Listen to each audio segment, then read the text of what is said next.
Assalamualaikum warahmatullahi wabarakatuh. Selamat pagi, selamat siang, selamat sore, dan selamat malam. Jumpa lagi dengan saya di channel Techno Meducation.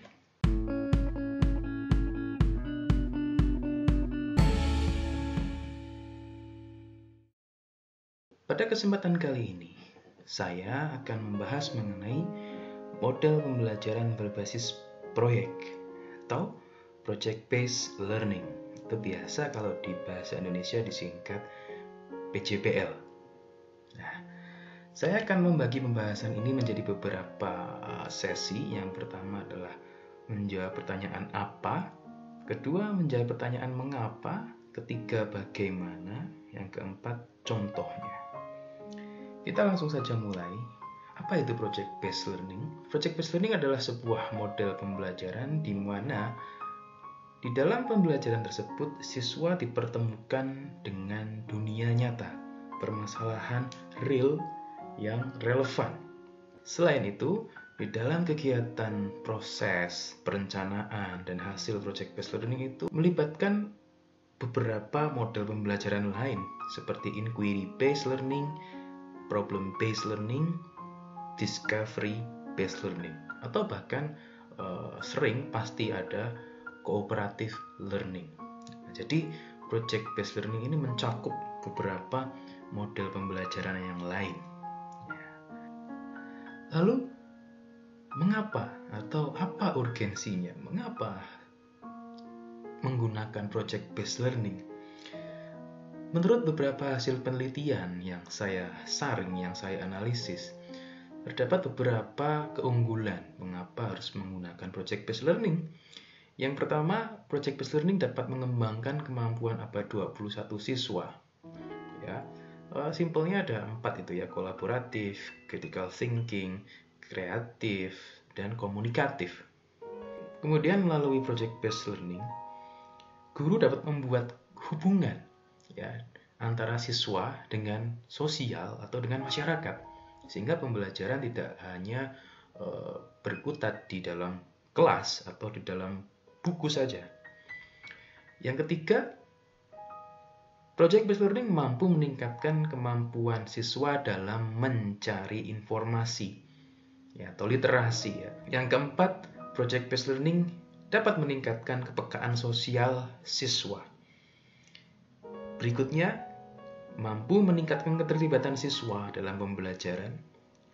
Berikutnya, Project Based Learning dapat memberikan kesempatan siswa berbicara atau berpendapat.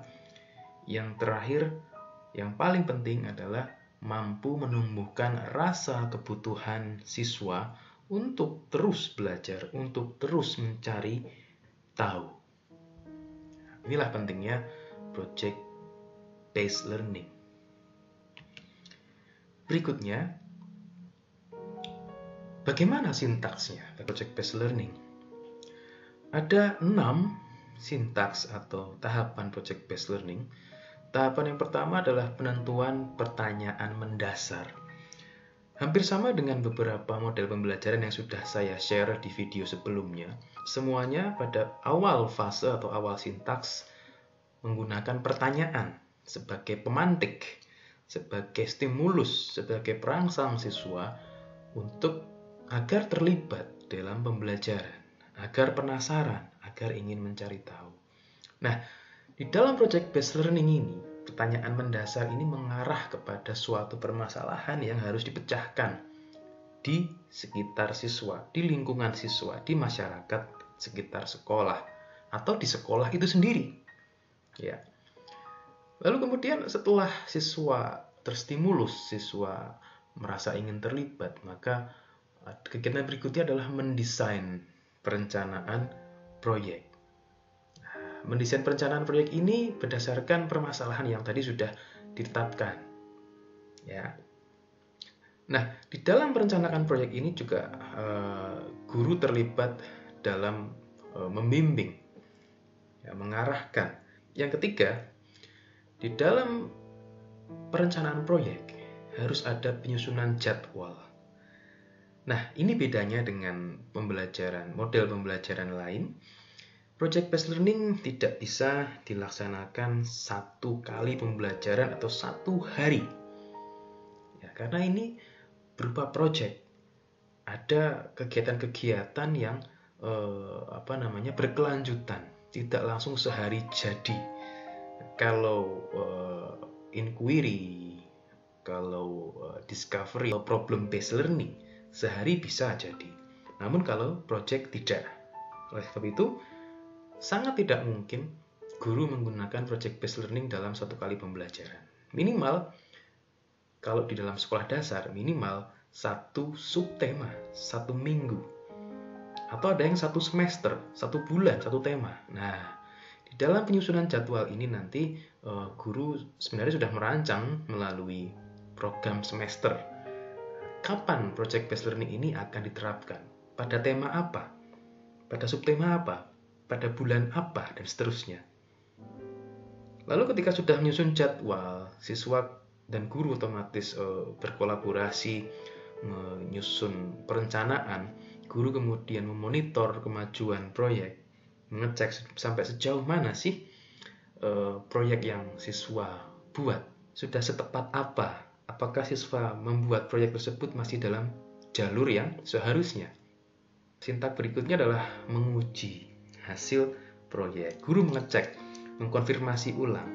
Siswa antar kelompok presentasi, ya, menunjukkan ini hasil proyek saya, rencananya seperti ini, dan seterusnya. Sampai nanti juga akan akhirnya melakukan presentasi terhadap di depan orang selain teman-teman di kelas atau guru di kelasnya. Nah, lingkup kecilnya ya kepala sekolah. Kemudian yang terakhir adalah mengevaluasi pengalaman. Ya, guru berdiskusi dengan siswa, bagaimana proyeknya, bagaimana perasaanmu, apa yang Anda dapatkan, apa yang anak-anak dapatkan dari pengalaman pengerjakan proyek ini, seberapa manfaatkah proyek ini, dan seterusnya. Lalu bagaimana contohnya? Saya akan memberikan satu contoh secara narasi bagaimana pelaksanaan project based learning. Contoh ini saya ambil dari video di YouTube di channel Edutopia. Nanti Anda bisa cek linknya ya. Nah, seorang guru, anggap saja bernama Pak Budi. Ya, Pak Budi di suatu hari, di suatu pagi menjelaskan kepada siswanya tentang apa yang akan dilakukan. Ya, kemudian memberikan pertanyaan pemantik kepada siswa. Pembelajaran ini adalah pembelajaran tematik gabungan antara PPKN, Bahasa Indonesia, dan IPS.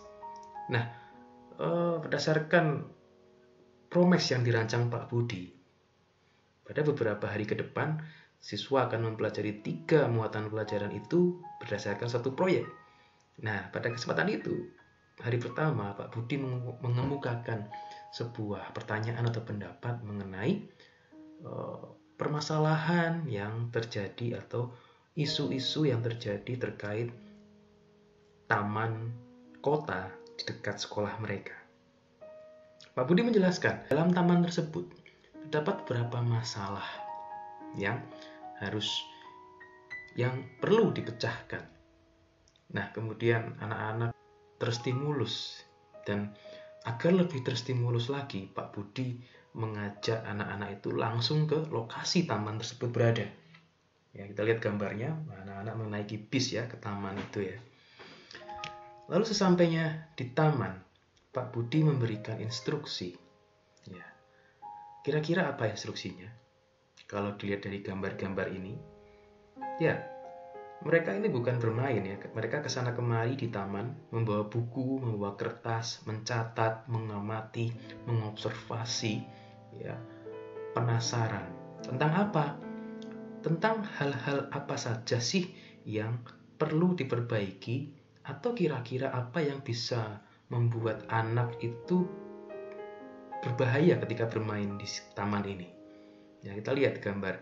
Ada yang memegang-megang besi, mengecek apakah besi ini masih kuat. Ada yang memegang-megang bangku taman. Ini bangku tamannya sudah usang atau masih bagus. Ada yang berjalan ke sana ke sini melihat sampah, melihat aliran pipa. Nah, di sini ada di sebelah kanan ada pipa yang menonjol warna jingga ya.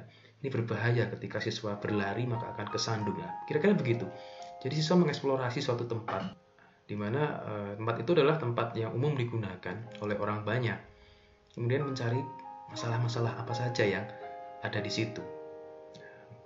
Menggunakan semua indera. Ya, indera penglihatan, peraba, pendengaran, dan lain-lain. Lalu setelah itu, siswa kembali ke sekolah. Ya. Untuk apa? Kita lihat Pak Budi di sini menuliskan hal-hal apa saja sih yang menjadi masalah atau yang perlu diperbaiki. Ya, itu yang dituliskan Pak Budi bukan pendapat Pak Budi, tapi pendapat dari masing-masing siswa. Ada yang mengatakan fixed grill, ada garbage, ada pipes, bathroom, play structure, bench, swings, rock wall, dan lain-lain. Nah, di sini siswa berdiskusi, berargumen. Kenapa itu bermasalah? Kenapa bedroom atau kamar mandi bermasalah? Mungkin kotor, ya, mungkin bau. Kenapa ayunannya bermasalah? Swings itu ya. Seterusnya di sini Pak Budi dan siswa saling berdiskusi, berargumen. Ya, tentunya berargumen sesuai dengan tingkat perkembangan siswa. Ya, jangan bayangkan berdebat atau berargumen seperti debat yang kita sering lihat di televisi, berbeda. Nah, setelah siswa berdebat, berdiskusi, beradu pendapat dan lain-lain, maka Pak Budi mengemukakan, oke, jika begitu ternyata banyak yang perlu diperbaiki ya di taman tersebut. Nah, lalu bagaimana? Apakah anak SD ini bisa memperbaiki? Tentu tidak. Anak SD ini hanya bisa membuat proposal. Nah, ini sudah ditempelkan oleh Pak Budi di tembok. Proposal adalah tulisan yang mencoba untuk mempersuasi atau mempengaruhi orang lain untuk mendukung rencana Anda, mendukung rencanamu. Nah, rencananya apa? Siswa ini punya rencana memperbaiki taman kota tadi. Nah, jangan bayangkan kita membuat proposal seperti proposal skripsi, proposal penelitian, tidak. Di sini, anak-anak membuat proposal dalam bentuk poster. Nah, jadi kalau Anda semua merasa pernah menggunakan project based learning, hanya dengan selesai membuat poster itu hanya bagian kecil dari project based learning. Belum selesai. Ya. Dan poster ini pun ada asal-muasalnya kenapa membuat poster. Karena ada permasalahan tadi sebelum-sebelumnya, kegiatan sebelum-sebelumnya. Kita lihat ada yang membuat poster mengenai sanitasi. Ada yang membuat poster mengenai macam-macam, ya. Kemudian anak-anak ini memperdalam, ya, mencari informasi untuk memperkuat argumen mereka dalam proposal tersebut, dalam poster tadi. Karena di dalam poster tadi terbatas kalimatnya, terbatas tulisannya, sehingga perlu informasi tambahan di luar poster tadi yang nantinya akan disampaikan oleh siswa sebagai argumen. Ya, mereka memanfaatkan semua sumber literasi termasuk internet, buku, ensiklopedia, dan lain-lain. Kita lihat di dalam backgroundnya ini, di belakangnya banyak sekali buku-buku, ya, disediakan komputer juga, ada printer dan segala macam alat tulis lengkap ya. Nah, ini tugas guru nanti kalau mau menggunakan project based learning, harus bisa mengakomodasi sumber-sumber belajar. Nah, setelah mereka mengumpulkan data, mengumpulkan fakta, memastikan bahwa proposal yang telah mereka buat itu sesuai dengan apa yang ada di sumber-sumber bacaan, maka guru mengecek presentasi di kelas. Ya. Nah, ini guru mencoba membantu siswa untuk menyampaikan pendapatnya, mempertahankan pendapatnya. Kenapa yang dipegang guru itu misalkan Parks and Recreation, kenapa salah satu kelompok menyebutkan bahwa permasalahannya adalah Parks and Recreation, ditanyakan. Ada yang menulis Human Resources, ya, dan ada yang lain yang mereka semua berdiskusi. Untuk apa tujuannya? Untuk nantinya proposal ini akan dipresentasikan di depan orang yang bertanggung jawab terhadap taman tersebut, taman kota tadi. Ya, tentu saja bisa jadi wali kota, atau DPRD, atau dinas lingkungan hidup, atau dinas pertamanan, dan lain-lain. Nah, oleh karena itu, Tugas guru berikutnya adalah membuat komunikasi yang baik dengan pihak ketiga selain sekolahan. Jika proyeknya di luar sekolah, namun jika proyeknya di dalam sekolah ya tidak perlu jauh-jauh. Ya. Lalu langkah berikutnya adalah mereka presentasi. Kita lihat. Nah ini adalah anak-anak kelas 2 SD. Kelas 2 SD melakukan presentasi proposal, ya, mengajukan ide mereka untuk memperbaiki taman. Kita lihat di sini, di bawah ini. Nah, ini adalah pria berkulit hitam ini adalah salah satu mungkin DPRD atau dinas di kota tersebut ya. Jadi presentasinya bukan hanya di depan guru saja, tapi juga ada orang tua murid di sini. Nah, orang tua murid dihadirkan, siswa-siswa lain juga dihadirkan, sehingga ada rasa bangga di sini. Mereka pernah presentasi di depan orang penting, di depan orang tua, di depan kepala dinas yang berkaitan dengan masalah yang akan dipecahkan. Kita lihat gambar berikutnya. Di sini beliau kepala dinas atau DPRD ini benar-benar mencatat, memperhatikan apa yang siswa-siswa presentasikan. Begitu pula dengan teman-teman yang lain. Mereka tampak serius, tidak ada yang bercanda, tidak ada yang mengolok-olok. Ketika salah ya wajar, namanya juga anak kecil salah ya, tidak ditertawakan. Ya itu memang kita beda budaya dengan mereka ya. Oke, kita lihat ekspresi dari si bapak kepala dinas ini mencatat apa yang perlu diperbaiki di taman dari sudut pandang anak-anak kelas 2 SD. Dan lihat teman-temannya ini. Oke, berikutnya si kepala dinas ini memberikan feedback, ya, memberikan ucapan terima kasih, memberikan sebuah penghargaan, apresiasi pada anak-anak yang telah membantu tugasnya, ya, yaitu memperbaiki taman. Jadi proyek ini nantinya bukan siswa yang memperbaiki taman, tapi bagaimana siswa-siswa ini nanti memiliki kontribusi dalam perbaikan taman kota tadi. Diawali dengan pertanyaan mendasar yang menstimulus. Jadi tidak asal tahu-tahu siswa diajak ke taman ngapain. Harus ada alasan logis. Kita seorang guru harus mampu membangun, mengkonstruk rasa penasaran siswa, ya, sehingga siswa merasa terlibat, ingin tahu lebih jauh. Oke, itulah project based learning. Silakan nanti Anda bisa melihat video lengkapnya pada link yang sudah saya tulis di video ini.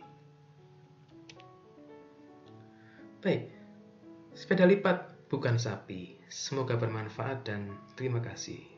Assalamualaikum warahmatullahi wabarakatuh.